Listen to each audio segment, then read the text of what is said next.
Ya, hermano, partimos entonces. Vamos a presentarnos ante aquel que nos puede dar toda revelación. Y, y tenemos que orar como lo hacía Pablo, para que en nosotros haya un espíritu de sabiduría y de revelación. Te presentamos, Señor, este momento, esta tarde, este espacio donde tenemos la oportunidad de estar a los pies de tu palabra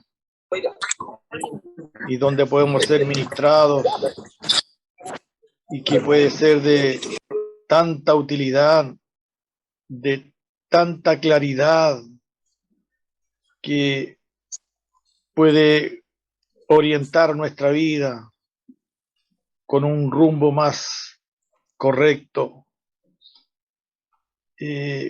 La peor cosa que podemos hacer nosotros es perder nuestro tiempo en cosas que no valen, sino más bien, Señor, aprovechar el poco tiempo y aprovecharlo bien. Y esta es una hermosa manera de hacerlo. Así que estamos inclinados ante ti, Señor, todos los que están conectados, porque anhelamos recibir un entendimiento mayor, un entendimiento maduro, un entendimiento que nos haga cambiar lo que esté inadecuado para nosotros y para ti. Gracias, Señor, por esta oportunidad que tenemos. En el nombre de Jesucristo nuestro Señor. Amén. En esta oportunidad entonces nos toca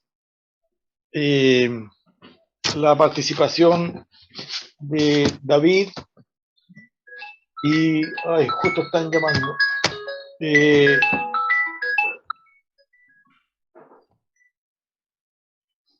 Así que adelante, David.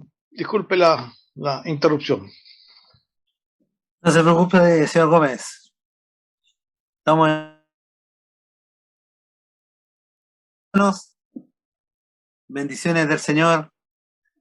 Señor les bendiga en este día con lo que vamos a compartir.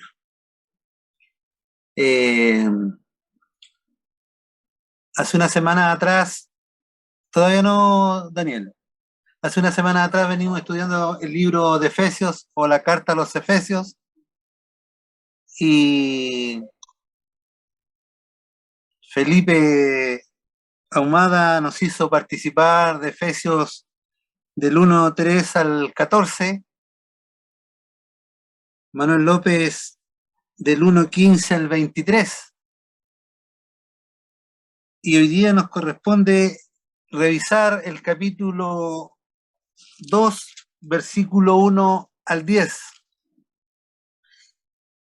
Todavía estamos en la etapa revelacional de las Escrituras, todavía no entramos en el quehacer, en la doctrina, así que seguimos orando al Padre para que conforme a su gracia alumbre los ojos de nuestro entendimiento.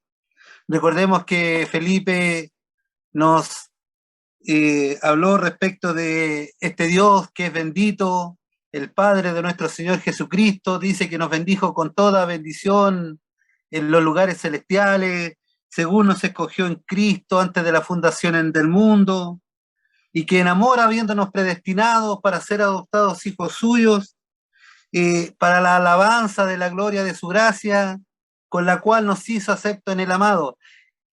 Entonces el Padre en la eternidad ya se había propuesto hacer algo con la humanidad.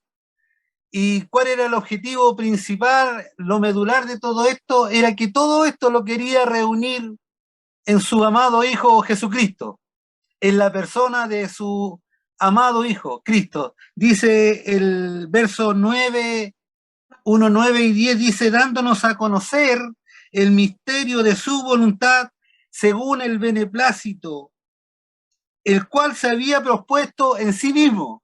¿Qué se propuso el Padre en sí mismo? Dice, de reunir todas las cosas en Cristo. es la dispensación del cumplimiento de los tiempos, así las que están en los cielos como las que están en la tierra. Ese era el objetivo, el proyecto de Dios. Y como esto es muy profundo entenderlo para nuestra mente finita, el apóstol Pablo, y fue lo que nos compartió Manuel las 2 semanas anteriores, es la oración que hace Pablo respecto de nosotros, hacia nosotros. Dice que el apóstol Pablo dobló las rodillas por nosotros, para que el Padre de la gloria, el Padre bueno, eterno, alumbre los ojos de nuestro entendimiento y nos dé espíritu de sabiduría y de revelación. ¿Para entender qué? Para entender a Jesucristo, para conocerle más a Él, para entender cuál es la esperanza a la que hemos sido llamados. Y como tercera cosa en esta oración plantea para entender la supereminente grandeza de su poder. ¿Qué poder? Ese poder que operó en Jesucristo, resucitándole de entre los muertos, sentándole sobre todo principado, potestad, dominio, etcétera, etcétera.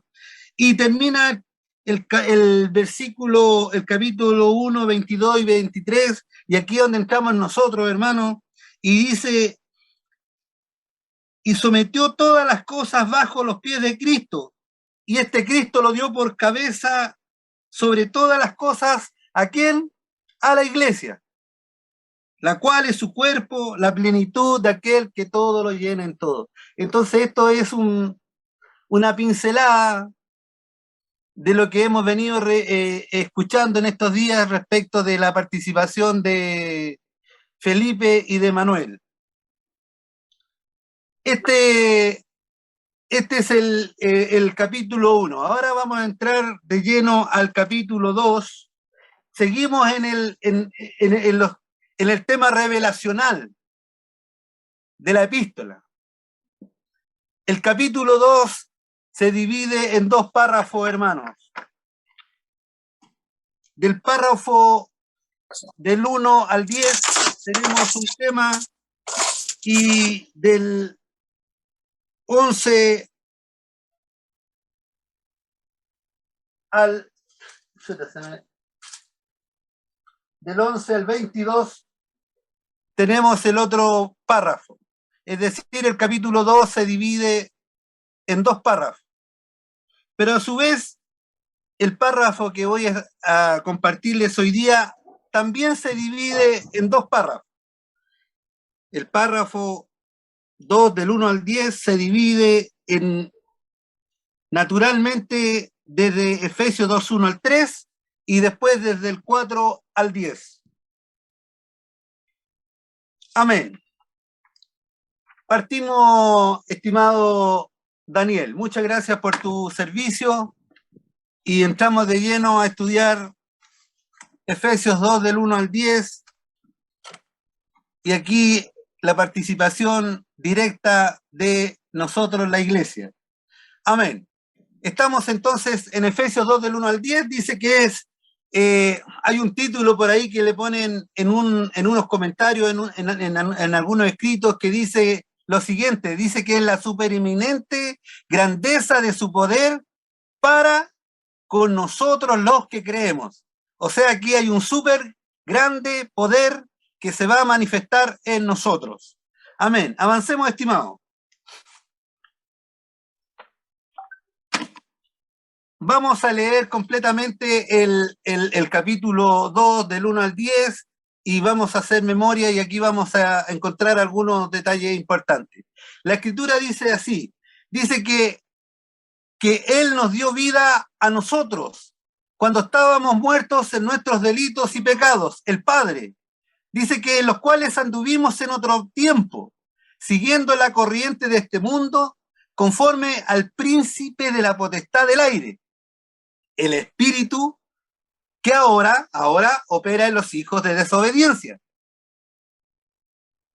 Subrayar, entre los cuales también todos nosotros vivimos en otro tiempo, en los deseos de nuestra carne, haciendo la voluntad de la carne y de los pensamientos, y éramos por naturaleza hijos de ira, idem que los demás. Lo mismo que los demás, igual que los demás. Eso nos muestra el apóstol Pablo respecto de nuestra situación. Y aquí parte el segundo párrafo de este tema. Pero, este pero de Dios, que es rico en misericordia, por su gran amor con que nos amó, dice que aún estando nosotros muertos en nuestros pecados, nos dio vida juntamente con Cristo. Por gracias soy salvo. Y juntamente con Él nos resucitó y asimismo nos hizo sentar en los lugares celestiales con Cristo Jesús. Amén, avancemos.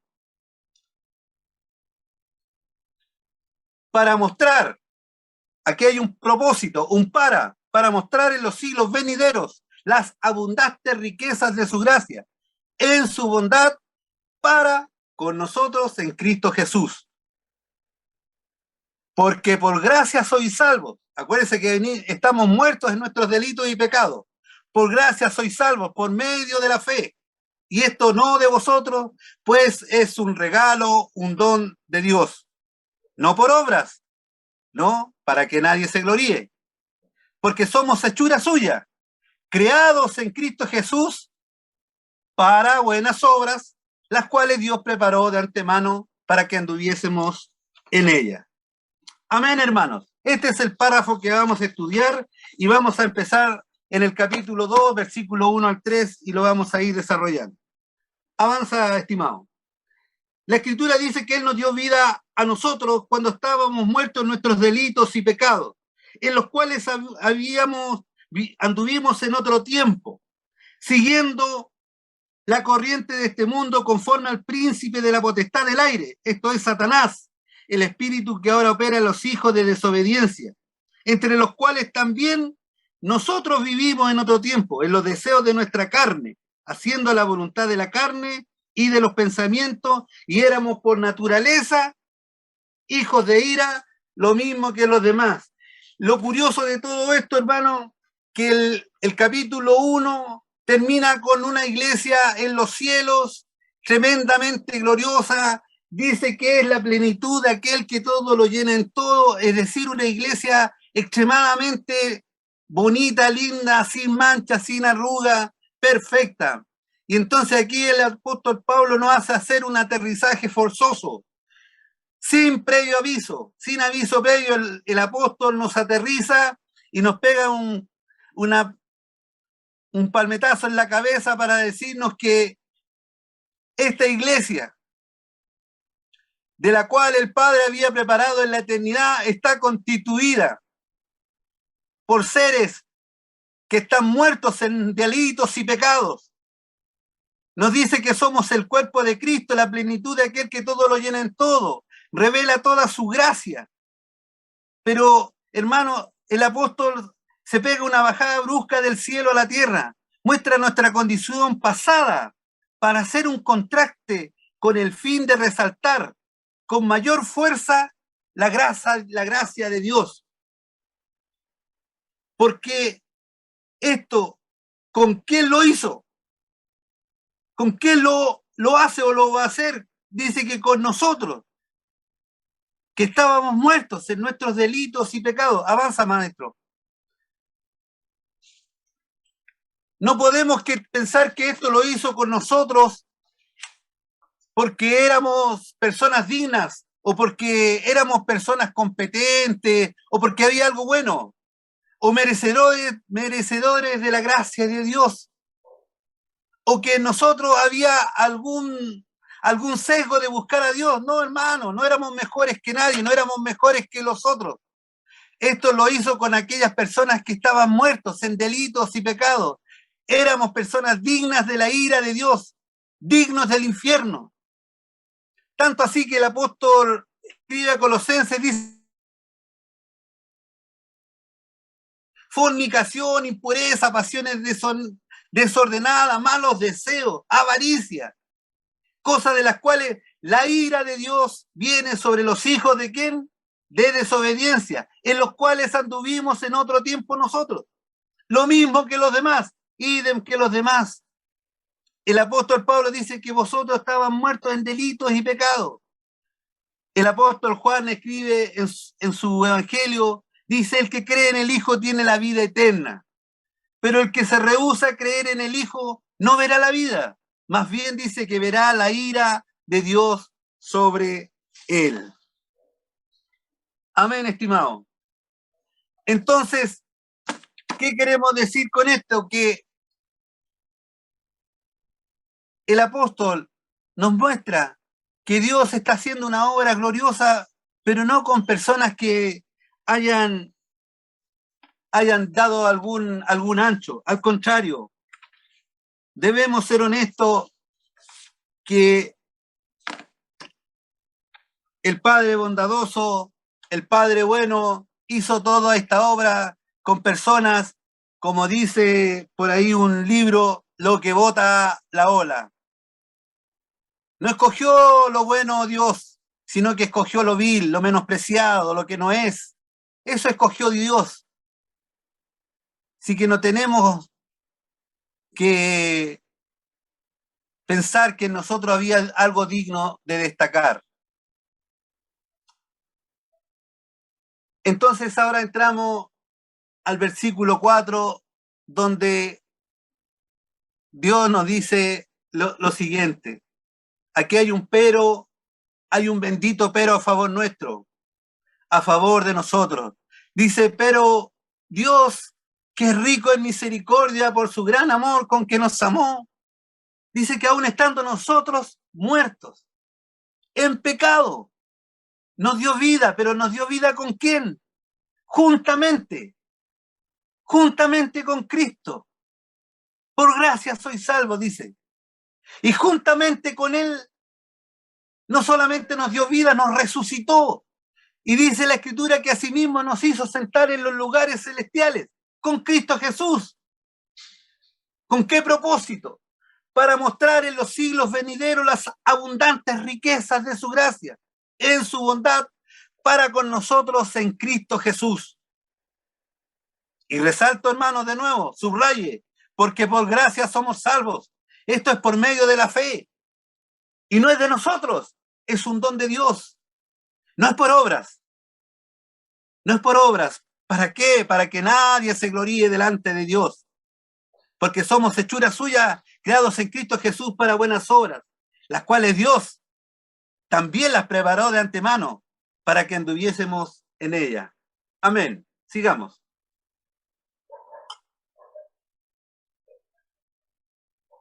Vamos a desarrollar un poco el versículo 4 y 5. Dice la Escritura, este pero bendito de Dios, dice, pero Dios que es rico en misericordia, por su gran amor con que nos amó, dice que aún estando nosotros muertos en pecado, nos dio vida juntamente con Cristo. ¿Cuándo nos dio vida, hermano? ¿En qué momento nos dio vida? Cuando tú levantaste la mano y dijiste, Señor, te seguiré, ¿ese día Dios te dio la vida? ¿O cuando nos arrogamos esa frase de decir, Señor, te recibo como mi Salvador personal, ese día reconocemos que Él nos dio vida? Pareciera que no, pareciera que el apóstol escribe, aún estando nosotros muertos en pecado, nos dio vida juntamente con Cristo. Fue cuando el Padre le dio vida a su Hijo. En ese mismo momento, el Padre, nosotros unidos a Cristo, recibimos la vida. Las expresiones juntamente y asimismo indican que nos ocurrió lo mismo que Cristo y al mismo tiempo. Esto quiere decir que los incrédulos por su desobediencia viven en muerte, teniendo en Cristo la vida. Este actuar de Dios, independiente de nuestra condición, es lo que se llama gracia. En ese mismo acto potencialmente le dio vida a toda la humanidad. Por eso dice juntamente con Cristo. Amén. Avance. Subjetivamente también a todos los que hemos creído nos dio vida. al darle vida a su Hijo, significa eso también, hermanos, reconocer que Cristo murió. Está implícito ahí. Cristo murió tomando nuestro lugar o condición de pecador. La Escritura en Corintios 5:21 dice, al que no conoció pecado, ¿por qué lo hizo pecado? Por nosotros, hermanos. Es decir, que Dios juzgó en el pecador Jesús, que estaba tomando nuestro lugar. Dice que la Escritura que murió en esa condición de pecador en la cruz del Calvario. Maldito aquel que muere colgado en un madero, dice Gálatas. Maldito todo aquel. Dice la Escritura que él murió en esa condición de pecador en la cruz del Calvario. De ahí la expresión de mi Señor cuando dijo, Dios mío, ¿por qué me has desamparado? El Padre no tiene relación con el pecado y Cristo fue nuestro sustituto, el que llevó en el madero de la cruz el pecado de la humanidad. El justo padeciendo por los injustos. El pecado o el pecador sin haber conocido pecado. Juan, nuestro Señor, se para ahí en un momento y dice, ¿quién de vosotros me redarguye de pecado? Pero nosotros nos damos cuenta que el justo padeció por los injustos. El que no había pecado, no había engaño en su boca, dice la Escritura que el Padre juzgó en él, en el pecador Jesús. Él estaba tomando nuestro lugar. Cuando Jesús puso su vida en expiación por el pecado, el Padre le resucitó, le dio vida. Y en ese acto de darle vida al pecador Jesús, nos dio vida juntamente a nosotros con Cristo, a nosotros los pecadores, y que sí éramos pecadores, y bien pecadores. Romanos escribe, o el apóstol mismo Pablo escribe, dice que más Dios muestra su amor para con nosotros, en que siendo aún pecadores, Cristo murió por nosotros. Después, en otro párrafo en la Escritura, en Timoteo dice, que nos salvó y nos llamó con llamamiento santo, no conforme a nuestras obras, sino según el propósito suyo y la gracia que nos fue dada en Cristo Jesús antes de los tiempos de los siglos, en la eternidad, hermano. Mira, hermano, hago yo siempre esta reflexión. Qué bueno es saber que Dios no nos preguntó a nosotros para amarnos, porque en nuestra tosudez, en nuestra ignorancia, le habríamos dado vuelta a la espalda y le habríamos rechazado. Entramos al versículo 6. Dice, no solo a Cristo le dio vida, aquí vamos nosotros, todos íbamos en sus hombros, porque la Escritura dice que juntamente con Él, en virtud de nuestra unión con Cristo, es lo que nos ocurrió a nosotros también.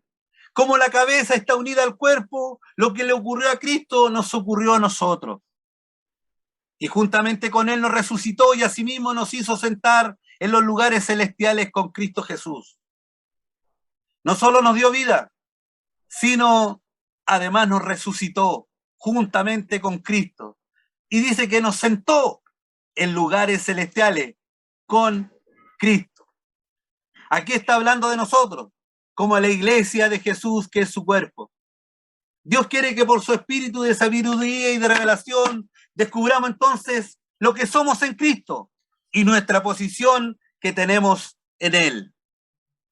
El apóstol escribe en Romanos 5:17, esta es una palabra apostólica, pues si por la transgresión de uno solo reinó la muerte, aleluya, aleluya, mucho más reinará en vida por uno solo, Jesucristo, los que reciben la abundancia de la gracia del don de la justicia.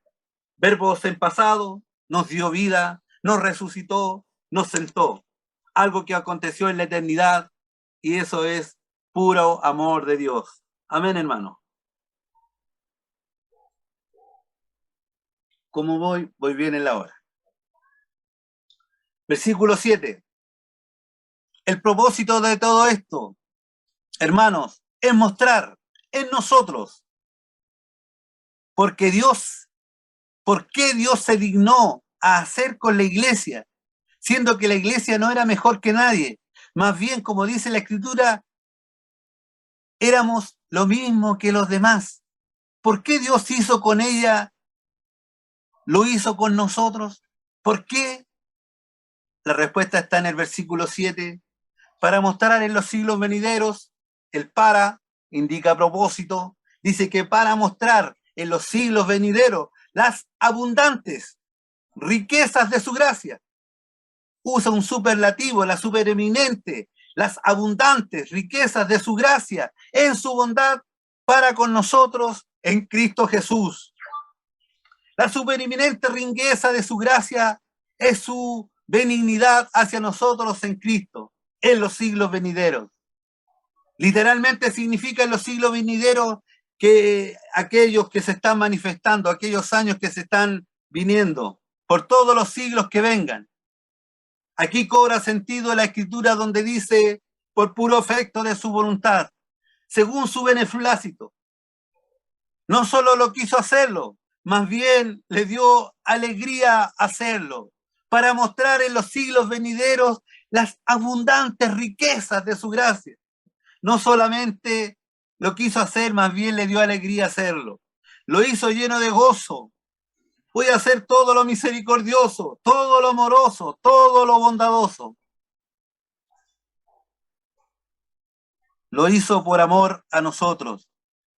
No solo lo hizo por amor a nosotros, como decíamos delante, potencialmente está el mundo incluido, sino que quiere levantar a su iglesia como testimonio en todo el universo, en toda la creación, en todo el mundo, toda la eternidad. Quiere lucir a su iglesia en forma orgullosa. Amén. Adelante, hermano.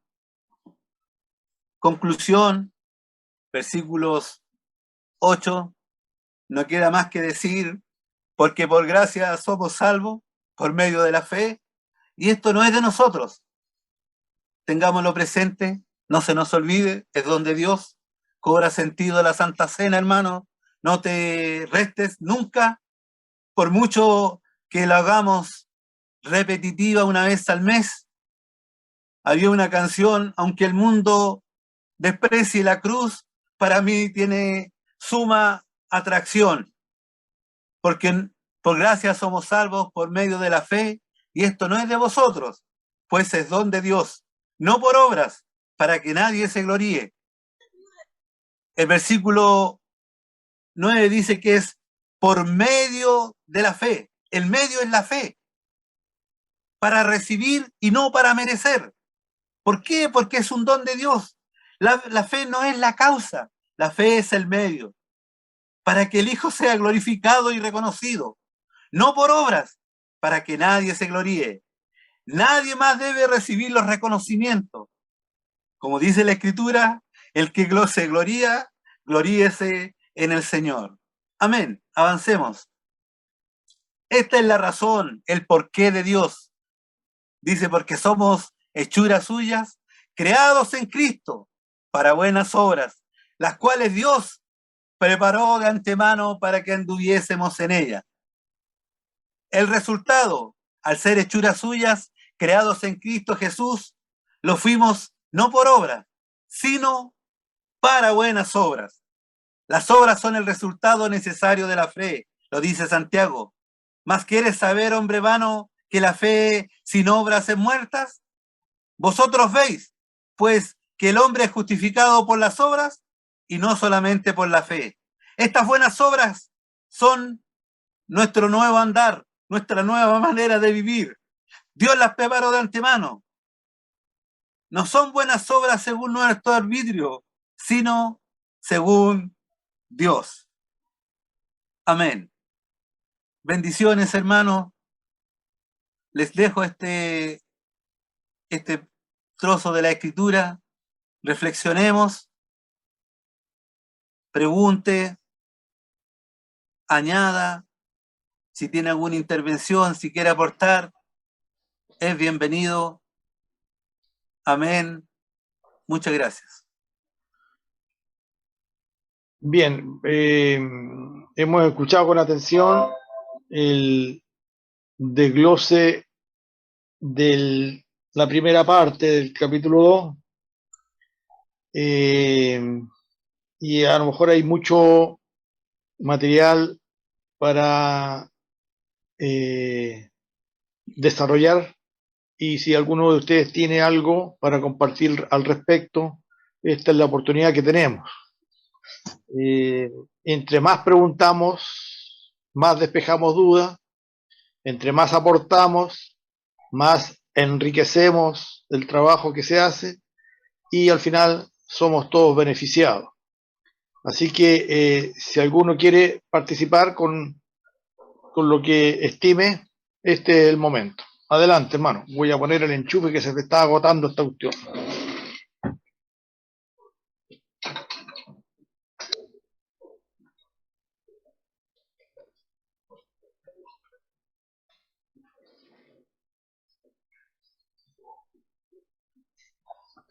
Amén, buenas noches, hermano. Les saludo en el nombre de nuestro Señor.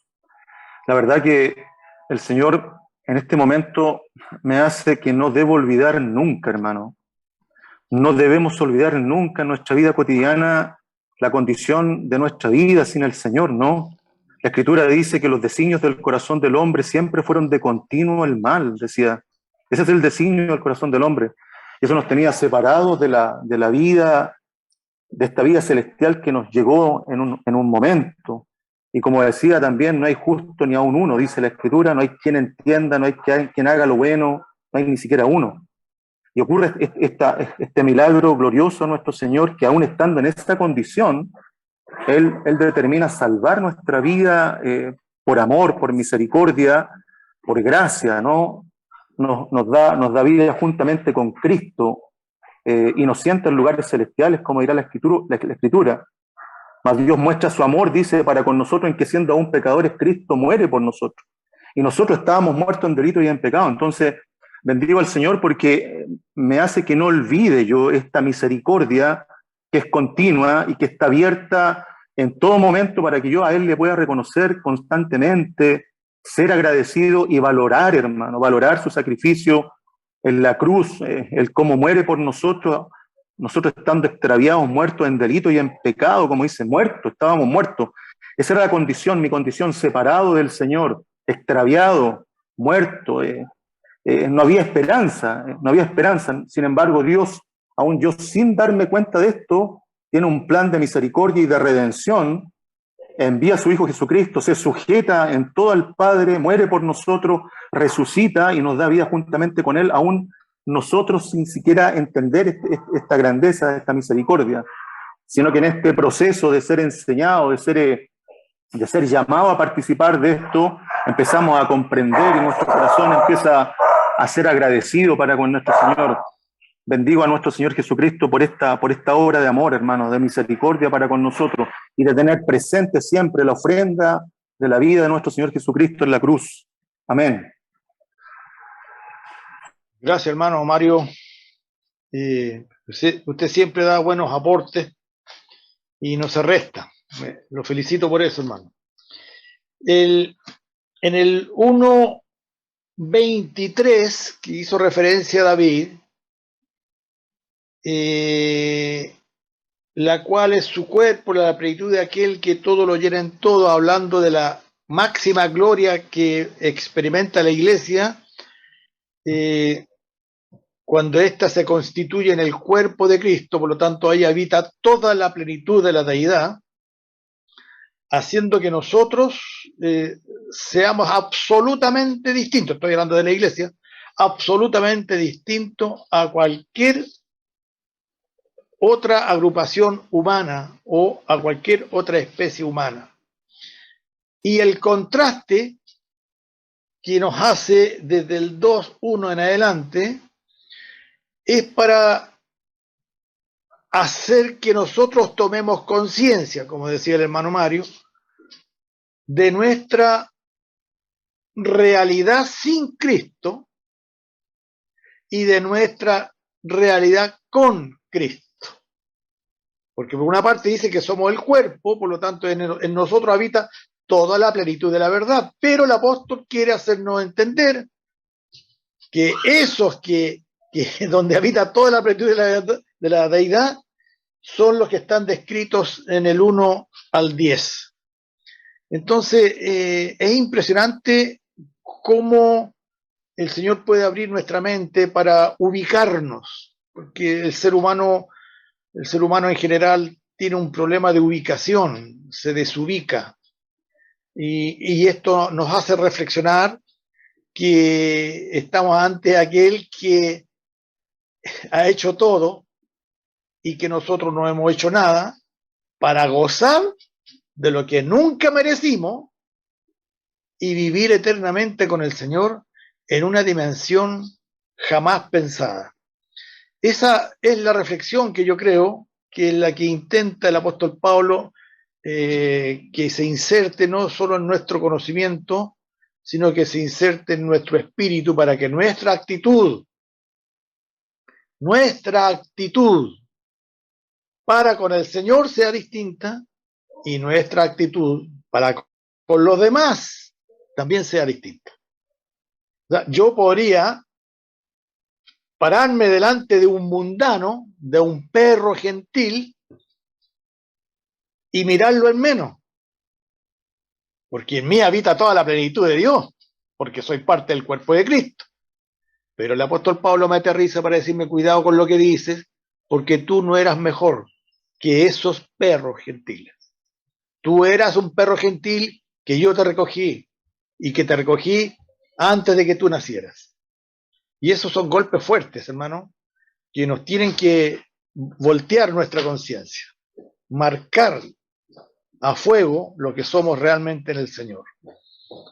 Bueno, ese es mi aporte. Adelante, estudios. ¿Quién más quiere decir algo, por favor? Las hermanas ahí que deberían de participar también, ahí mi hermana Carolina, Verónica, Normita también, si puede, échele nomás. Por favor, hermana Isabel. Adelante.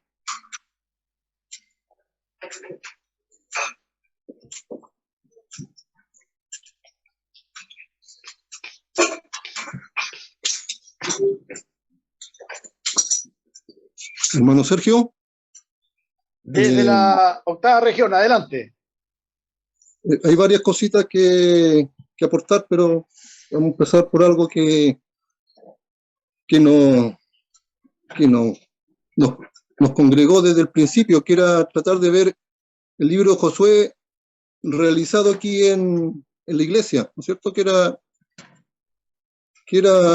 ver lo que no se cumplió en Israel cuando entró a Canaán, pero que sí se cumple aquí en la iglesia, ¿no es cierto?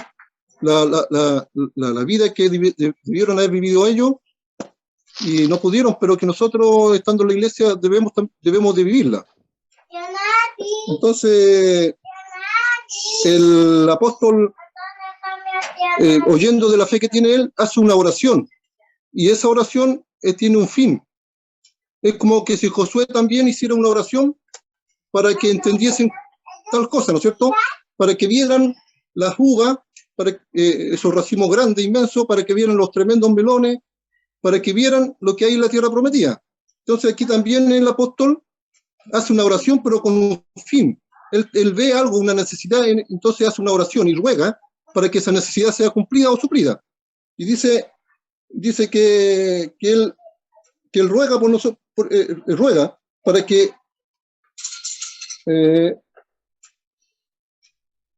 dice para que en el 18 dice, alumbrando los ojos de vuestro entendimiento, ¿para qué? Para que sepáis qué cosa, cuál es la esperanza a la que Él nos ha llamado, la primera cosa, y cuáles las riquezas de la gloria de su herencia, la segunda cosa, y la tercera cosa, la supereminente grandeza de su poder, tres cosas.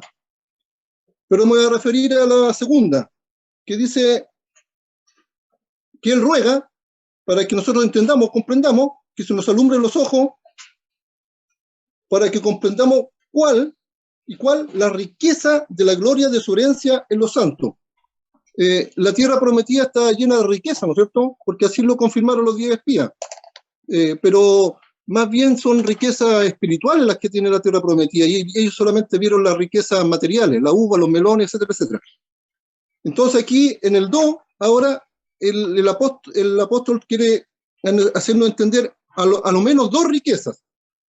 de la cual Él quiere que nosotros nos hagamos acreedores, o sea, que nos hagamos dueños de esa riqueza, de esas dos riquezas. A lo menos esas dos riquezas hay mucha más riqueza en esta tierra prometida que en la iglesia. Y una de las primeras riquezas está en el 4, dice, pero Dios, que es rico, ¿en qué es rico? En misericordia, por su gran amor con que nos amó, aún estando, etcétera, etcétera. Entonces, ¿en qué es rico el Señor? ¿Cuál es la primera riqueza que existe en esta tierra? Es la misericordia. Entonces, lo primero que debemos entender nosotros es que en esta tierra hay una riqueza que se llama misericordia, de la cual nosotros debemos hacernos parte y debemos comprenderla. ¿Cuál es esa riqueza tan grande con que Él nos amó? A veces uno no logra comprenderlo, no logra asimilarlo. La misericordia tan grande que tuvo el Señor, es tan grande la riqueza en su misericordia que nosotros no llegamos a comprenderla. Y eso es por lo cual Él ruega, para que nosotros se nos alumbren los ojos del entendimiento y podamos comprenderla. No la voy a desglosar porque sería un poco largo. Y también la segunda riqueza que hace referencia el apóstol, por la cual Él ruega que nosotros entendamos y comprendamos, dice, para mostrar en los siglos venideros las abundantes riquezas de su gracia. O sea, la segunda riqueza por la cual el apóstol está orando y que nosotros podamos llegar a comprender de una u otra forma, es la riqueza de su gracia. Es tan la riqueza de su gracia que es tan inmerecida que nosotros a veces no la comprendemos. Eso es lo que quiere que lleguemos a entender nosotros, el apóstol. Y por eso ruega y ora. Yo le hablaba hace unas par de semanas atrás con respecto a los dos hijos que salen en la parábola del hijo pródigo. Uno se gastó toda su riqueza, ¿no es cierto? Y se quedó sin nada. Y anhela volver a tener parte pequeña de esa riqueza del padre. Ni siquiera quiere tener toda la riqueza, ese que se quedó sin nada, el menor, sino parte de esa riqueza. Y esa parte de esa riqueza es la misericordia. Pues él estaba lejos y quiere que el padre vuelva a tener misericordia de él. Lo sabe el padre que siempre ha habido misericordia. Entonces está el otro hijo que está en el campo y que vuelve y que vivió siempre como pobre. ¿Por qué? Porque nunca fue capaz de comerse un cabrito con sus amigos. O sea, siendo rico, vivió como pobre. Y el padre le abre los ojos y le dice, pero hijo, todo lo mío es tuyo.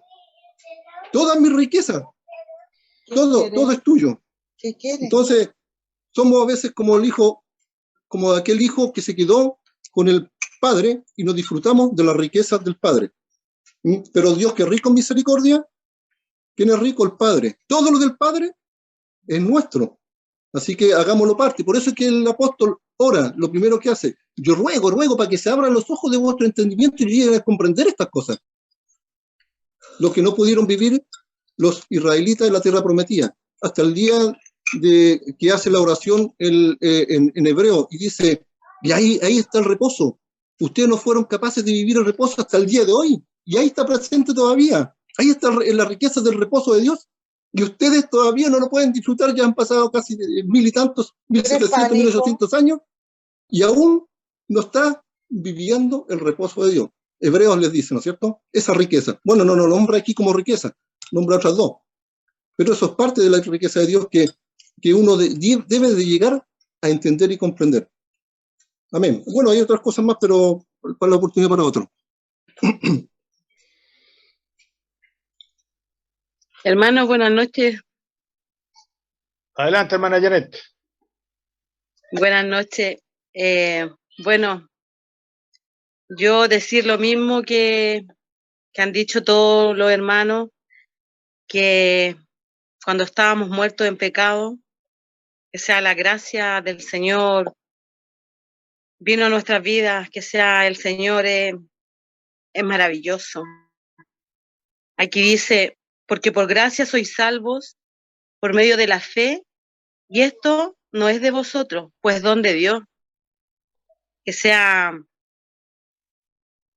solamente agradecer al Señor y darnos cuenta, como decía usted, que nos quiere llevar a una madurez espiritual de que, como también compartía el hermano, las riquezas. Él quiere que también obtengamos esa riqueza espiritual, que que es maravilloso y en obediencia, porque el Señor está tratando mucho en este tiempo en mi vida, en mi familia, que he visto la mano de Dios y debemos ser obedientes y madurar en el Señor, madurar como iglesia, como cuerpo, como hermano.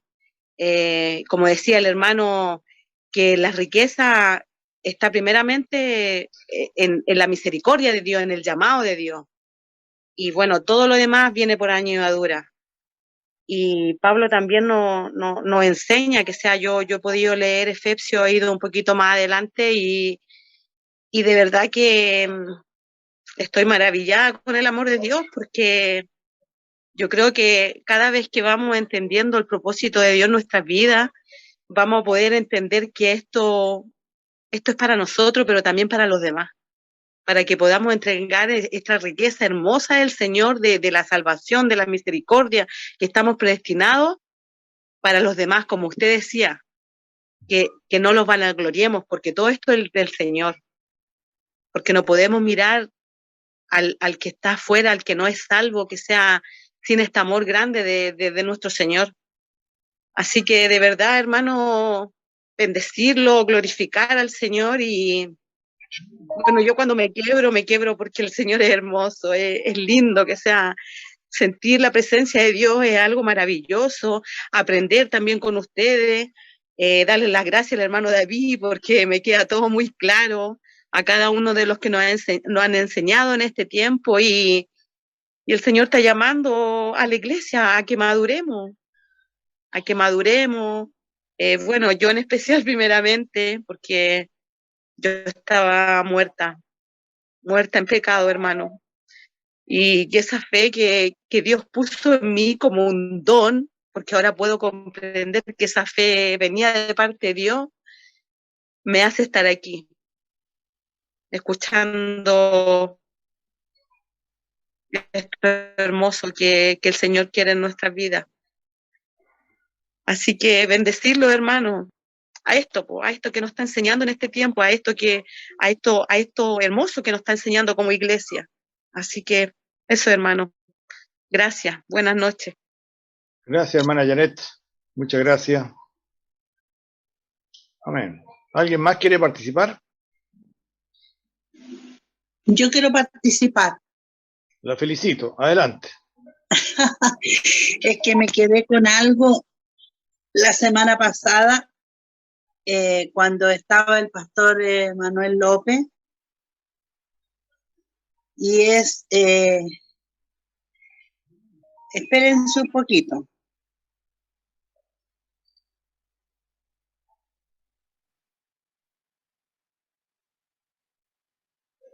Ahí se me perdió. Felipe quería hablar, Sergio. A ver, que hable Felipe para que yo pueda buscar el versículo. Hola hermanos, buena noche. Un abrazo a todos. Gracias. Algo que me bendice mucho de esta parte que nos compartía el hermano David es que la gracia del Señor nos permite mirar hacia atrás históricamente y nos da un testimonio claro de que nosotros no merecíamos nada. Entonces va a decir que por gracia somos salvos. Pura gracia. No hay mérito humano, no hay capacidad propia, no hay inteligencia, sabiduría, competencia, no hay nada. Nada es digno para ser salvos, solo su gracia. Pero añade que por esa misma gracia somos salvos para buenas obras. O sea, la misma gracia que nos salva de algo y que nos dice no es por obras, esa misma gracia nos proyecta hacia adelante y nos dice que por gracia también es para buenas obras. Y que más encima, el Padre las preparó antemano para que anduviéramos en ellas. Ni siquiera son obras que se me van a ocurrir a mí o a alguno de nosotros, son obras que el Padre preparó. O sea, si yo miro para atrás, veo pura gracia. Y si veo hacia adelante, veo pura gracia también. Entonces me anima mucho saber que la gracia, por la gracia del Señor me salva, me perdona, me redime, me resucita, me sienta en los lugares celestiales, pero también me da una perspectiva hacia adelante. Hay gracia también que vivir hacia adelante. Y creo que es una linda oportunidad la que nos está dando el Señor a través de Efesios, de mirar hacia adelante y mirar su gracia. Mirar la gracia del Padre derramada en Jesucristo, que preparó un camino vivo y nuevo para que por su gracia caminemos en obras que Él ya preparó desde antes. No van a traernos gloria a nosotros porque a nosotros no se nos ocurrieron esas obras. No se nos van a ocurrir a nosotros, no es por la inteligencia, por la capacidad, por las competencias, es por la misma gracia que nos salvó que podemos ir adelante en el nombre del Señor. Así que me anima esto. Gracias, hermano David. Y vamos adelante en el nombre del Señor.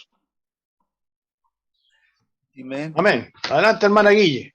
Ya mire, yo en la semana pasada me quedó esto dando vuelta para que el Dios de nuestro Señor Jesucristo, el Padre de gloria, os dé espíritu de sabiduría y de revelación en el conocimiento de Él.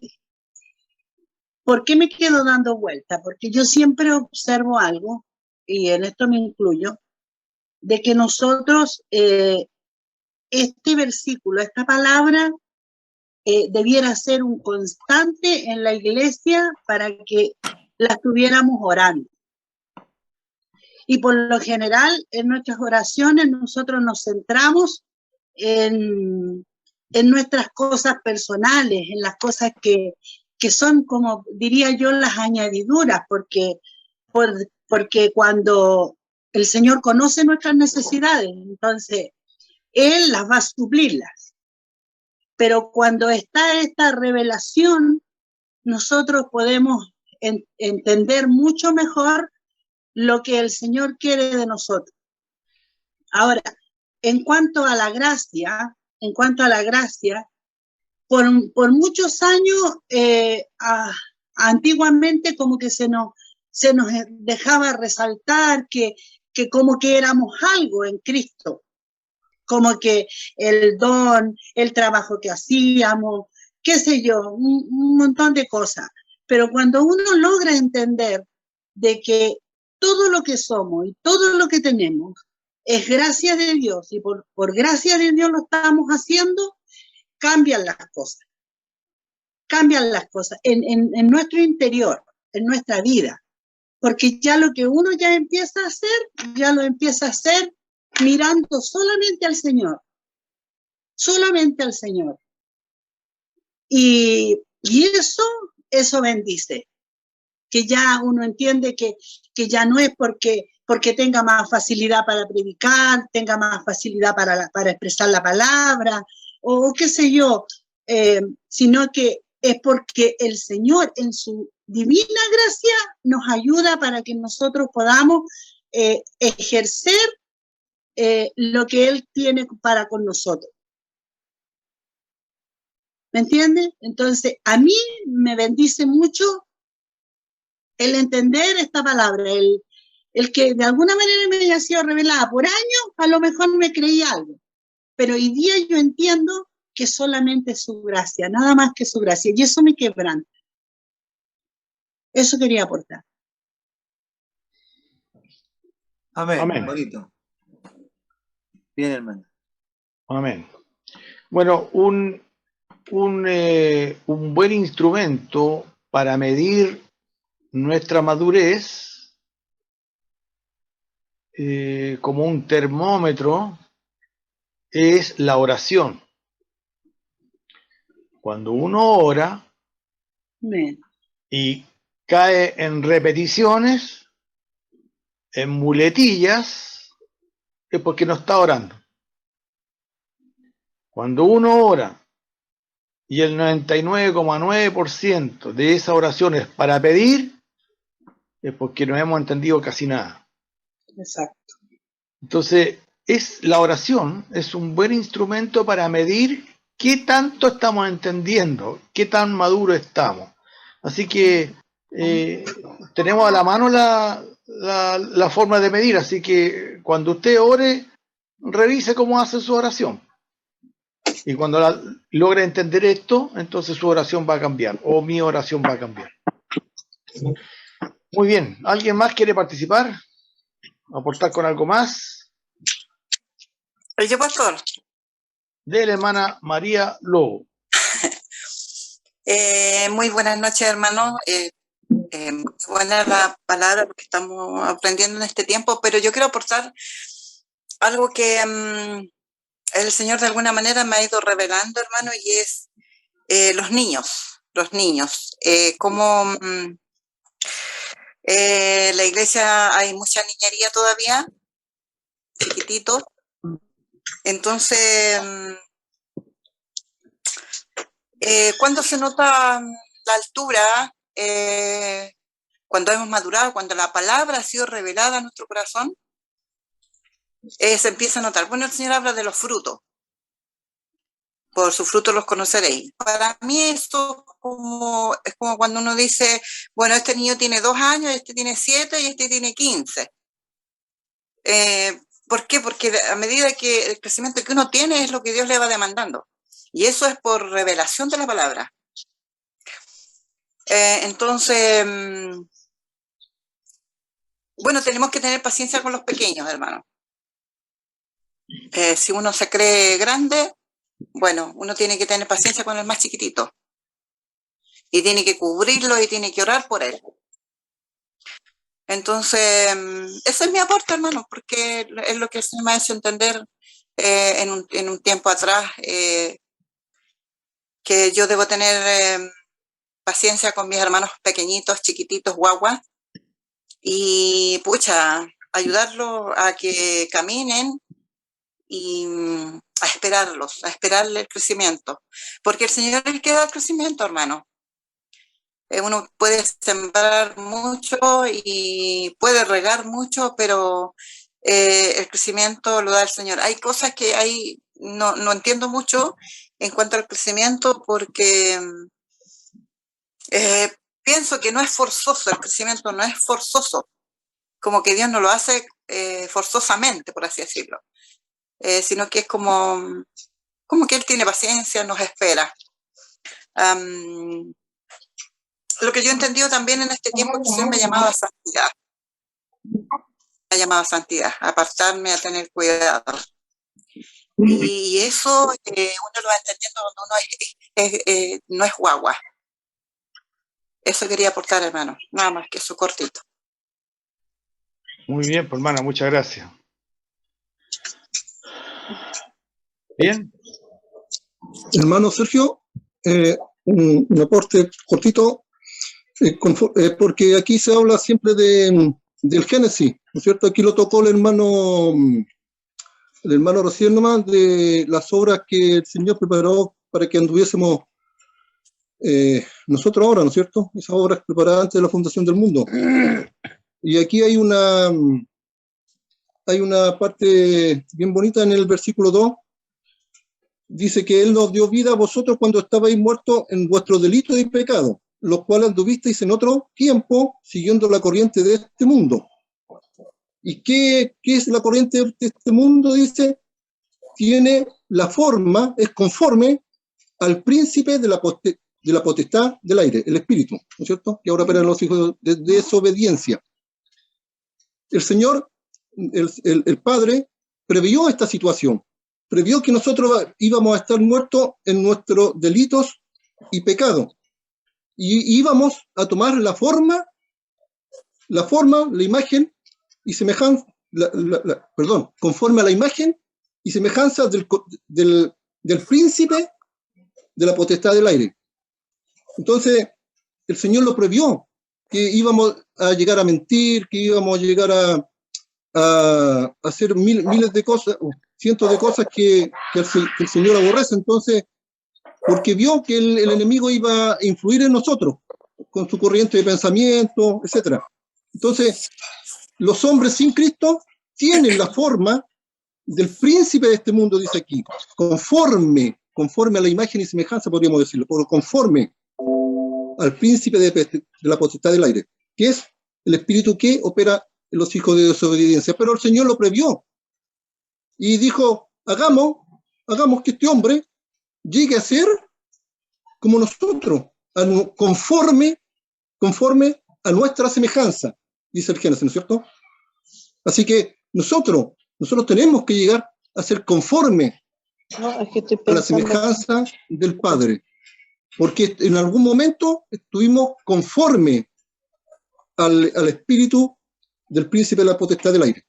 Así que esa es la esperanza que tenemos nosotros, que todo lo que hay en nosotros, que en algún momento nos permeó y hicimos de esa permeabilidad nuestra forma de vida, entonces el Señor ahora va a hacernos conforme a su semejanza. Y ese es lo bonito de Efesios que nos quiere mostrar el apóstol. Y por eso lo cual él ora, para que lleguemos a entender de que nosotros en algún momento fuimos premiados por el enemigo y que conforme ahora a la imagen del Padre de los cielos, vamos a ser transformados. Como decía la hermana, no somos, a veces somos niños y debemos de tener una forma más parecida a la del Padre, ¿no es cierto? Amén. Una forma más crecida, más mayor, ¿no es cierto? Y esa es conforme a la imagen y semejanza del Padre, porque lamentablemente un día fuimos premiados.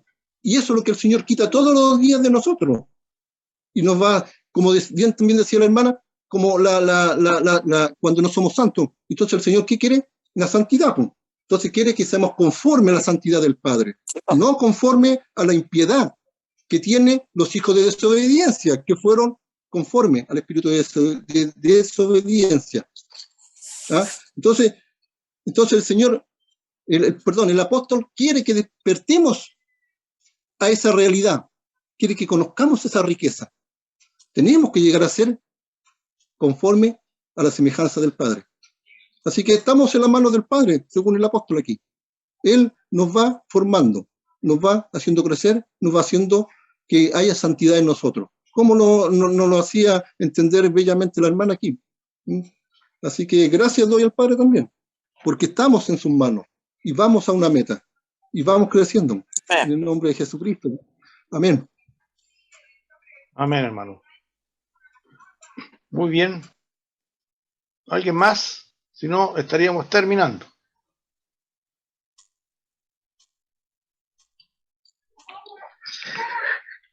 Yo solamente quiero expresar que lo que ha expuesto David ha sido muy claro, hermosamente expuesto, pero a lo mejor todo esto está en este momento morando en nuestro intelecto.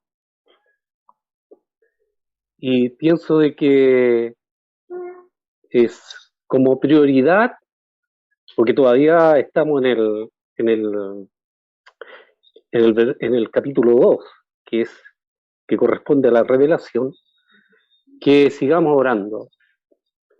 Este 2 del 1 al 10, Efesios 2 del 1 al 10, hay que seguir orando para que esta palabra tan contundente, que al parecer fuera tan simple y a la vez tan profunda, pueda permear nuestro intelecto y pueda Dios revelarla en nuestro corazón. ¿Por qué es tan importante? Porque si nosotros logramos entender mínimamente desde el capítulo 1 al 3, cuando venga toda la parte práctica, toda la doctrina, esto nos va a ayudar a vivir de una mejor manera. Si no entendemos esta porción, los capítulos 1, 2 y 3, si no le pedimos al Padre que alumbre los ojos de nuestro entendimiento, va a ser muy difícil, casi imposible poder experimentarlo. Dios ha hecho todas las cosas, pero tenemos que entenderlo por el Espíritu de Dios. Entonces, pienso de que esta es una tarea muy importante para todos nosotros, el poder orar que esta palabra que se nos enseñó hoy día pueda ser revelada y Dios pueda iluminar los ojos de nuestro entendimiento. Amén. Gracias, Manuel. Hermano Sergio, cortito, un segundo nomás. Como tarea, si el que quiere tomarlo lo toma, si no, no lo toma, hermano.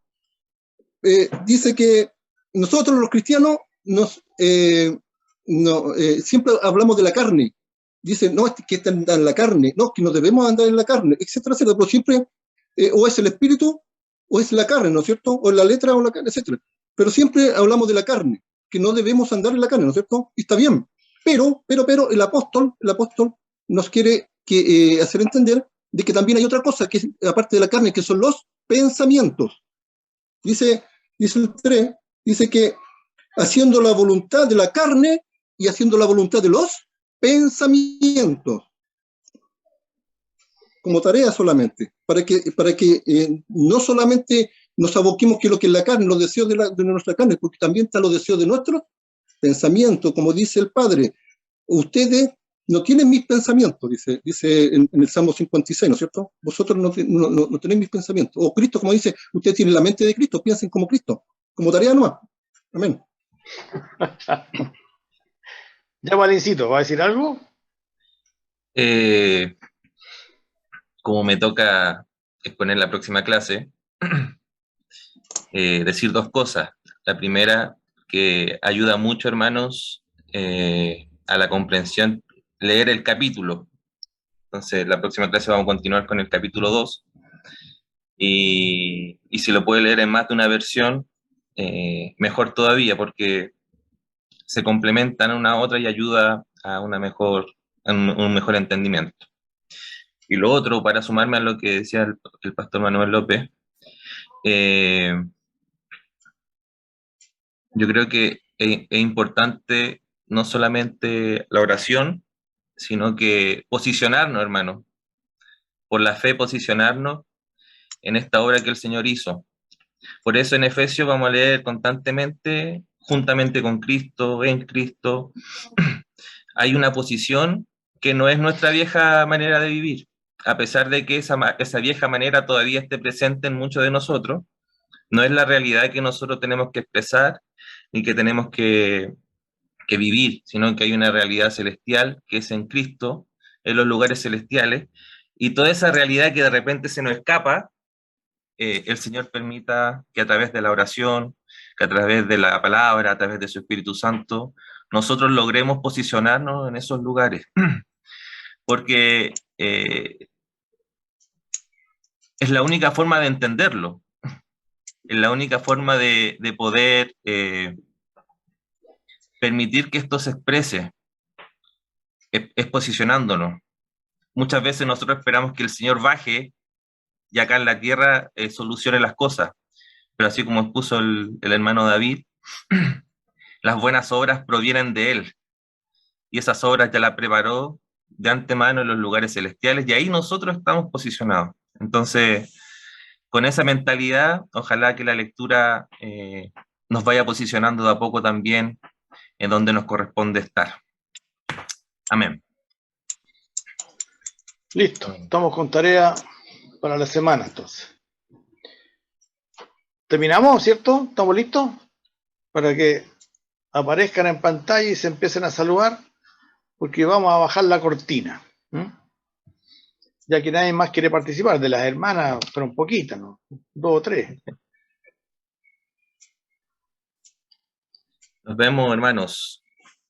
Okay. Gracias, Daniel. Buenas tardes, por le llegó tu su servicio, comida. por tu voluntad. Sí. Buenas noches, hermano. Un abrazo grande a todos. Gracias, hermano David Robles Miranda. Buenas noches. Buenas noches. Bendiciones, Muy hermanos. bendecidos, hermanos. Que tengan linda noche. Bendición. Chao a todos. Chao. Un abrazo grande a todos. Bendiciones del Chao a Señor. todos. Chao.